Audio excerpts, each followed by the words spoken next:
Well, no wonder Tony Greig looks a little happier this evening. 89 not out against his name, and certainly England must save the follow-on now, needing only 13 runs to make the 251 with 5 wickets still in hand. It was a fascinating day. The early wicket falling to complete the West Indies innings, then 32 for 3 England, and I thought a tremendous fight back then. A great effort from Peter Willey in his first Test match, and also Chris Balderston. They played in different styles, but I thought they played extremely well with good temperament and with a lot of courage. And then Tony Greig, well, what a very good time to make your batting comeback. He's been in the horrors all the summer. He came good at the right time. And Alan Knott, coming in there at the end, I thought he played a lot of typical Knott cheeky strokes, and they're still there for tomorrow, which I believe will be one of the best days of the series. England have got themselves into a reasonable position now, and it's not beyond the bounds of possibility that they can get within striking distance of that 450 West Indies first innings, and then they can make things a little bit tough for the West Indies later tomorrow afternoon. Well, the game was in a wonderfully interesting position when Tony Greig and Alan Knott went out to resume for England at 238 for 5, with their first aim to reach 251 without being all out and thus save the follow-on. Then they had to make sure that they got enough runs to make things difficult for the West Indians. Conditions were very good, a little bit of a cloud cover that would assist the bowlers perhaps in the first few overs, but basically good batting conditions. Not such good news for the West Indians because Michael Holding was unable to take the field. It was announced that he wouldn't be coming onto the field all day, but a little better news from Van Bernholder. Although he'd torn a hamstring muscle, he was on the field to assist Clive Lloyd in his bid to take the final 5 wickets. We join play now in the first over of the day. It's Collis King, and he's bowling to Tony Greig. A good shot. Well, he started off where he left off yesterday with 3. Andy Roberts having a loosener up, chasing it out to the mid-wicket boundary. There's 3 to go for Tony Greig. I think he probably has this over and another one before the new ball's taken. I wouldn't think Wayne Daniel will be given the newie. It'll be kept for Roberts in his next over.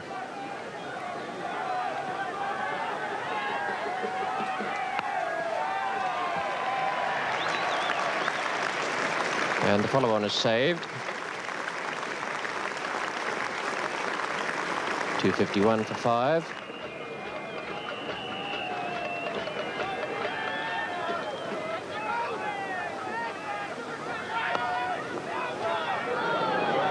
And he's in trouble here, and he's missed it. And that is Tony Greig's 100. It could so easily have been a run out. A complete misunderstanding there between Greig and Alan Knott.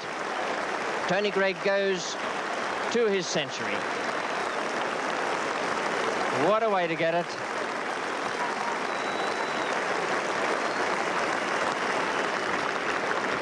I don't think I've ever seen anything quite like that in Test cricket before.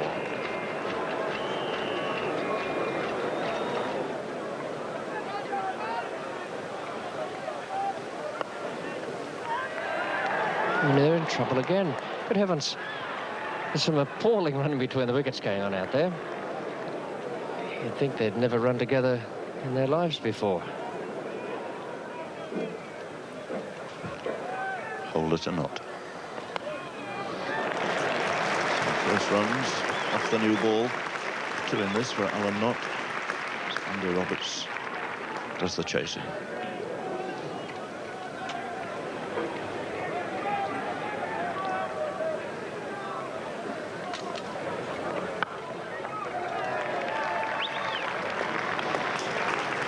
Well, the throw being not quite as good as the pickup, and allowing more overthrows here. So in all, Alan Knott will get 3. And could be some more. Oh, would you believe it? He's going to get 7. I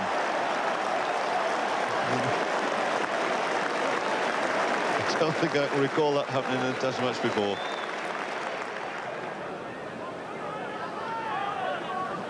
Roberts to Knott. And saves the way quite nicely. And 4 runs, very fine leg glance to Alan Knott. And that's certainly bringing up the 100th partnership between these 2.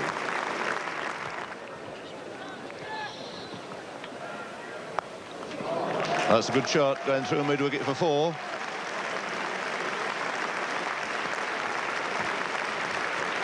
Well, on the scoreboard, he's on 45. That takes him on to 49, but I think there's some doubt whether the scoreboard registered the 7.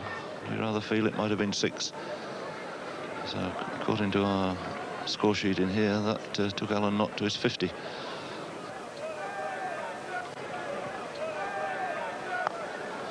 Doesn't make any difference this time, because that's another boundary. A full toss, pushed away, square on the offside. And successive force to Alan Knott, taking him through to a thoroughly deserved 50 here. Played really well, came in his old cheeky style last night, got away to a good start, and he's carried on, possibly a little bit more solidly this morning, but has given wonderful support to his captain, Tony Greig.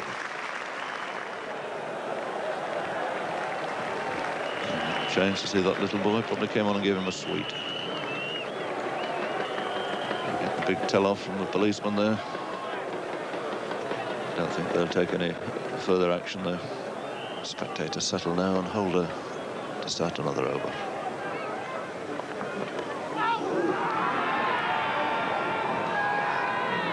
Impressive little spell this from Holder. He's made the ball move off the pitch both in and out, and that one come in the opposite direction.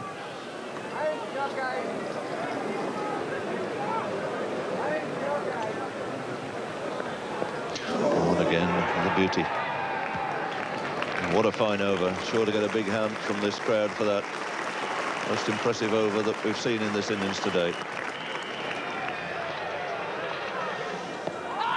Big shout for that one, and not out. Nasty moment there as David Constant from behind him as he started to move his right hand from behind his back. Must have given the batsman a few terrors, but unmoved. Poor old bowler. Andy Roberts 2 for 80 from 29 overs. Really good bowling that, and Daniel now is in his 23rd over.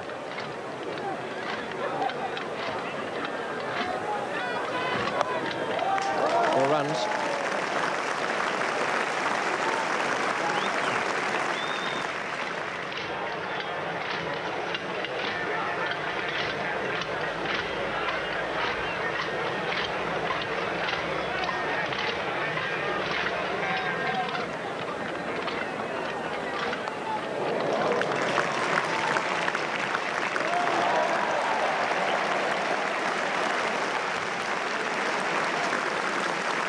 Not. And the 300 comes up now. The loss of 5 wickets.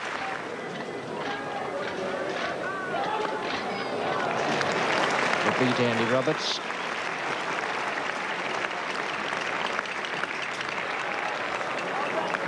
Wayne Daniels the one who eventually does the field. A little delay here whilst Freddie the Pooch is hustled off the ground. A little dog lover's day here. Not sure if he comes under the category of wounded warrior. He might be if that other dog gets hold of him. Daniel to Greig.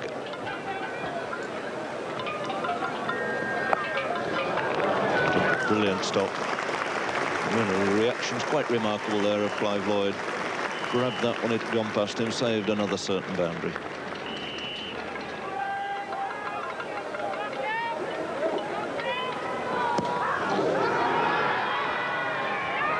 It's a no ball.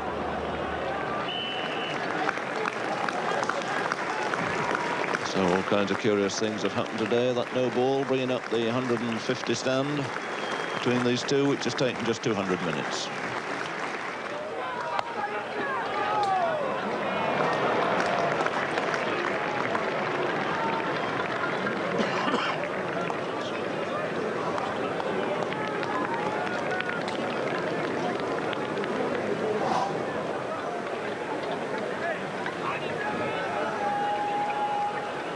Greig facing Daniel. And that's it this time. Clive Lloyd's taken the catch. Broken this fine partnership. It's the end of Tony Greig for 116. A brilliant match-saving century for England. And Tony Greig will get a wonderful ovation from this packed Headingley ground. Came into bat when England were in real trouble, survived through yesterday, progressed today. The hat's already off, the bat in the air to acknowledge this great ovation. 339 minutes out in the middle for his 116. It included 1 5 and 15 fours. Daniel to Snow.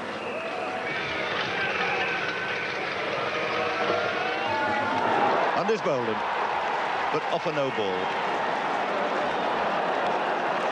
And Daniel thinking there's no justice whatsoever, but on himself to blame. He's overstepped the mark many, many times.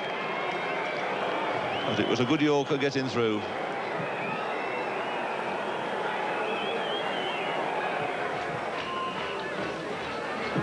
It's Roberts now to Knott. He's got that away.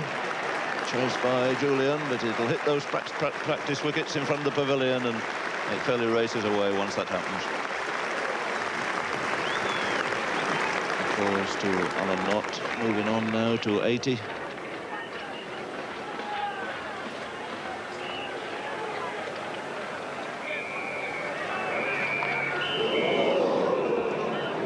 It's been a lucky little session for John Snow.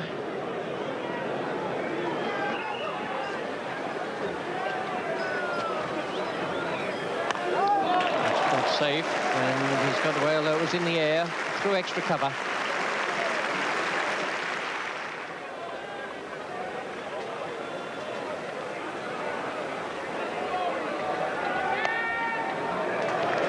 The inside edge, got a thick one, and it's still 2 runs for John Snow.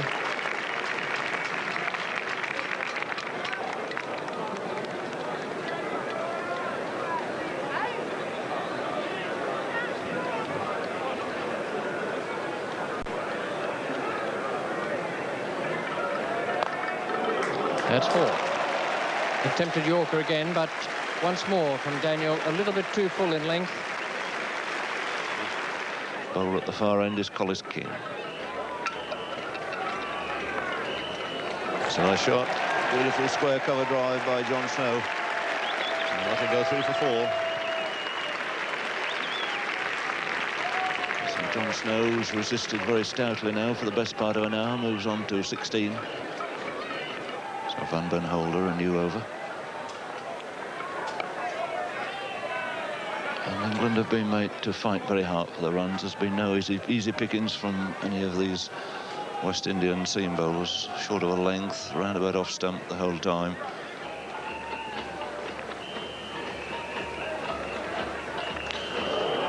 And he's dropped it. So a let-off for Alan Knott with his score on 94.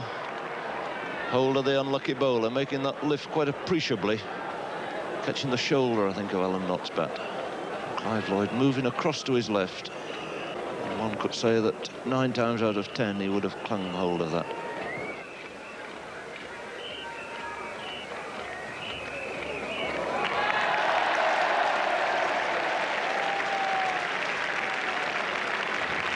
Just have got a little edge onto that, onto the pad.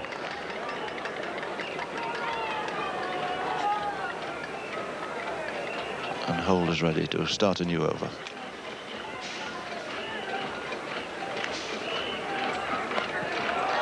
And that's a fine shot. Over pitch, nicely to pitch the ball, cracked it away square on the offside for 4. John Snow moving on to 20.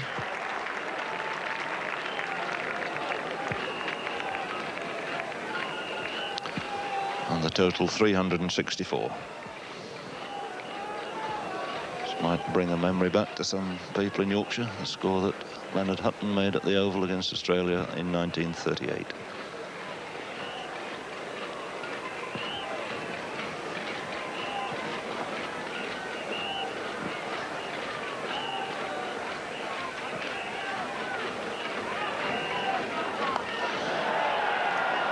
And he's gone this time, went for it again, didn't quite get to the pitch of it. Roy Fredericks at backward square, taking the catch. So some recompense there for Van Benholder, collecting the wicket of John Snow via a Fredericks catch at backward point. Seventh wicket going down at 364. John Snow have to put him away for 4. That one never quite there for the half volley. Foot not in the right position. Loft it square, and Fredericks taking the catch. And with 7 wickets down, new batsman is Derek Underwood.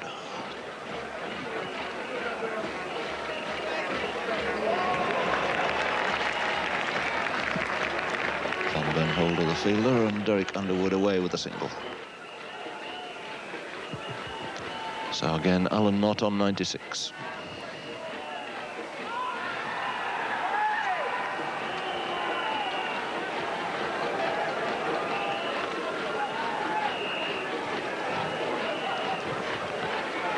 Some bruised legs in the morning. Alan Knott taking quite a battering around about the thighs during the course of this long innings. And that's a desperation shot, which very nearly saw his downfall.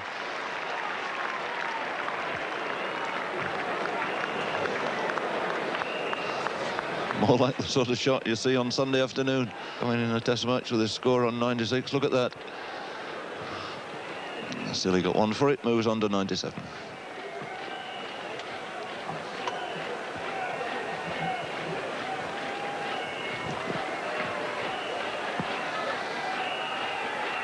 And that's edged, and that's caught, I think, by Clive Lloyd. Tossed high, Collis King takes his first wicket, and Derek Underwood is the man to go. Out for just a single. Another wicket down for England, the 8th to go down. Their score on 367. Handshakes for Collis King to celebrate his first wicket in Test match cricket. Underwood again, never in line. Perfectly straight ball. Good low catch there taken by Clive Lloyd. So 2 catches he's taken in the slips, but he has missed one, dropping Alan Knott when he was on 94. Alan Ward to face Collis King. So the left leg push forward, just striking it, gets a leg by. But at least it brings Alan Knott down to receive.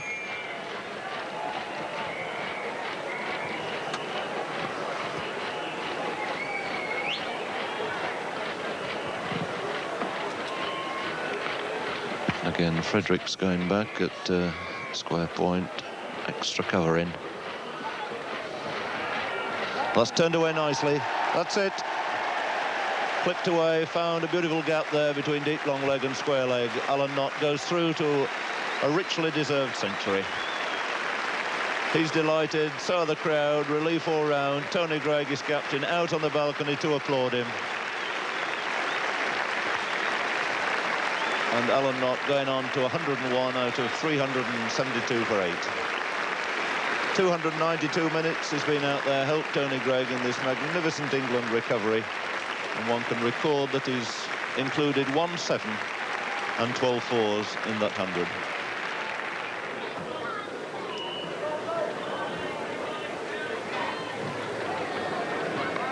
It's in the air. Andy Roberts is the man coming round after it, and he can't make it. He's a little bit slow to start there. May not have picked it up in the background of the football stand as quickly as he'd have wanted.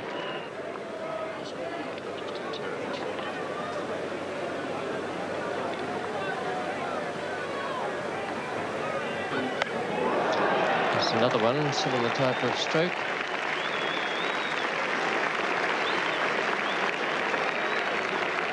And just the 3 runs to Alan Knott. 2 short pitch deliveries there. Alan Knott's not normally a hooker.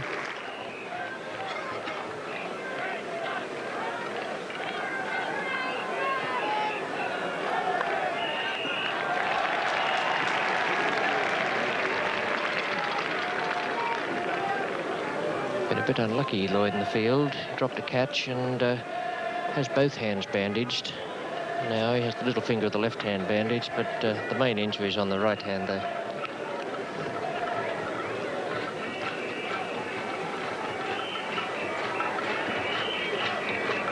Oh, that's got to be out. Beaten for pace there on the backstroke, and it's Andy Roberts' 3rd wicket. And well deserved too. 379 for 9 now, with Andy Roberts having Ward LBW without scoring. And you can see again how that happened.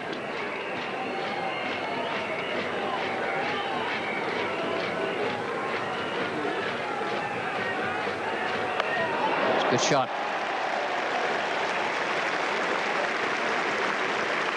It's too short, and Van Holder would have meant to keep it up and about the block hole, I would think, but not. He was waiting for it there, right on the back foot, just sliding that back foot across and the left foot out to the leg side.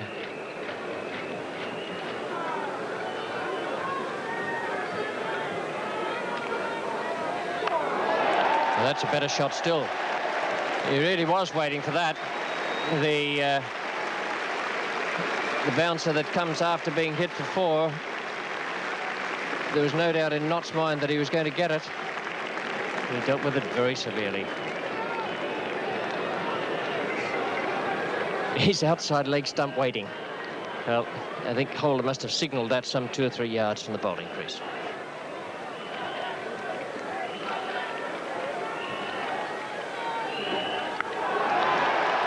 Now Daniel's under it, and he's caught it safely. So Alan Knott is out, the last wicket to fall, and the total is on 387.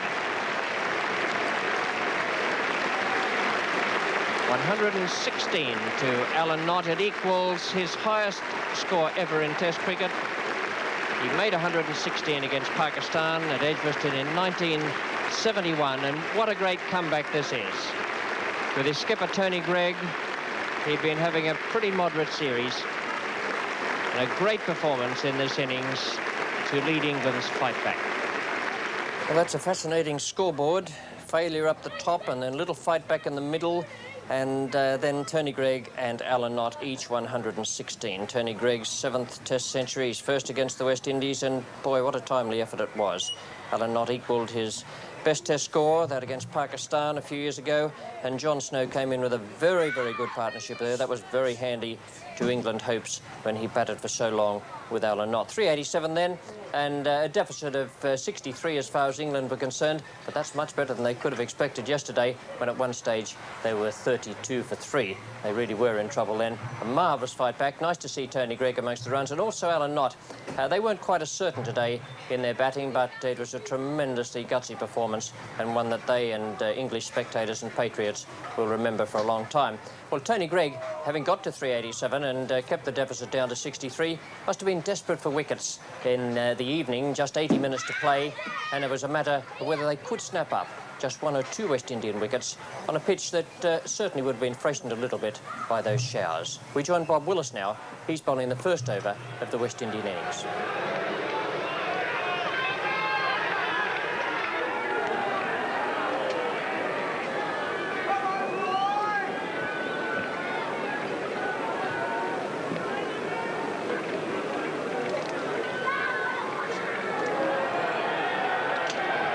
Time this over, Willis has lost his run. The first time he went through with it with a bit of stuttering towards the end.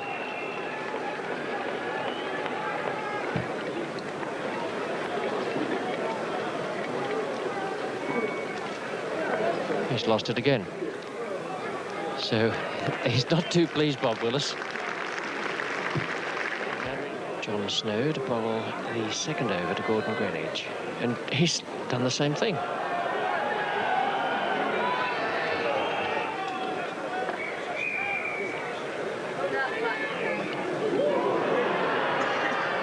It's a wide. It's a funny old start to the innings.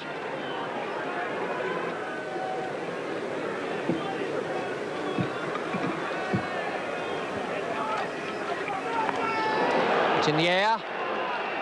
Oh, he doesn't get to it. That's Alan Ward down at long leg. Again, he might just have lost the ball initially in the crowd.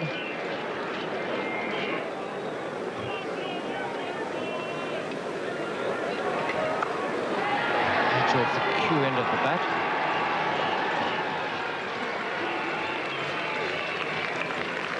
In between the 2 fields. Fredericks much too quick with the stroke there, the ball holding up in the pitch a little bit. And it came right off the end of the bat. John Snow, in fact, in his second over here from the football stand end.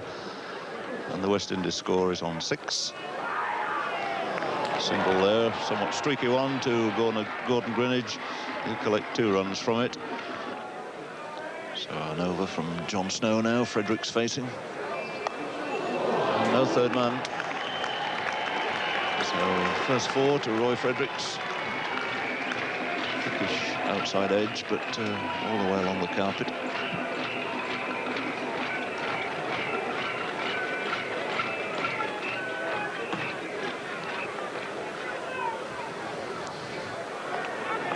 And he's bowled him. What a great start. Breakthrough by John Snow. Roy Fredericks out, clean bowled. Fine delivery that from John Snow.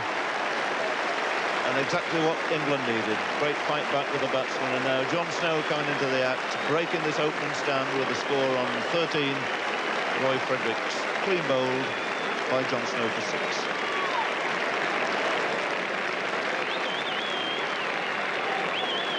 Ball pitch in middle, hitting off, and Fredericks again playing slightly across the line of the ball. So a good sight for English eyes to see that dangerous little left-hander Roy Fredericks back in the pavilion very early on in the affair.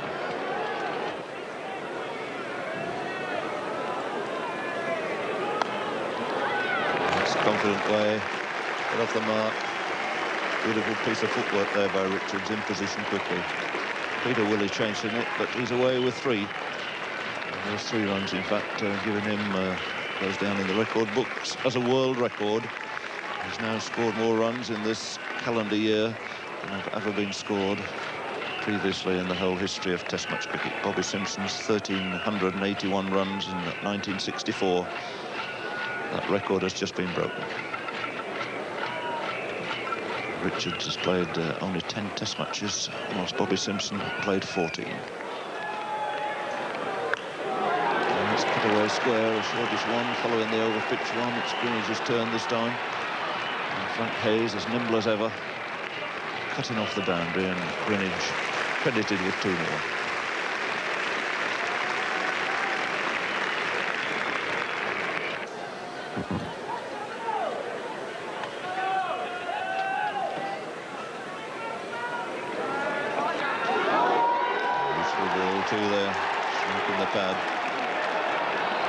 Thinking that it got an edge, tossing the ball high and jubilantly into the air, but no response. Quite rightly there from umpire Constant at the far end. Passive figure remains. It's a useful ball, in fact, by Alan Ward. And you can see, no question at all, the ball flicking the pad.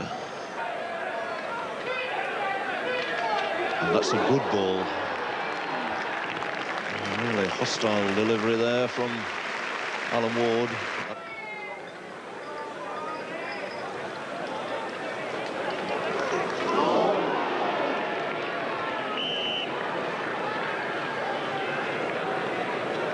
And these West Indians, they still keep on looking to play the shots. Greenidge, I think you'll find, was so quick on that. He was playing it miles too soon. Completed the shot before the ball struck him.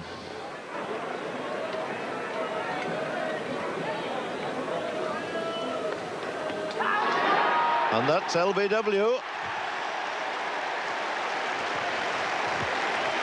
So Alan Ward in turn striking another great blow for England. Gordon Greenidge, the man with 3 successive Test centuries to his name, departs with the score on 23, an LBW victim of Alan Ward. A really fine hostile beginning by the Derbyshire bowler here, culminating in that 2nd wicket of the West Indies second innings. Greenidge moving into line and looking very plumb there. Ball kept low, hit him halfway down the pad, which brings Lawrence Rowe down to face.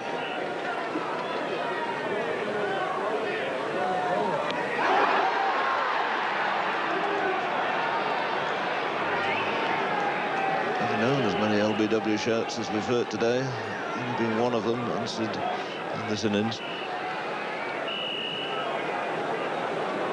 On lifting and going down leg stump.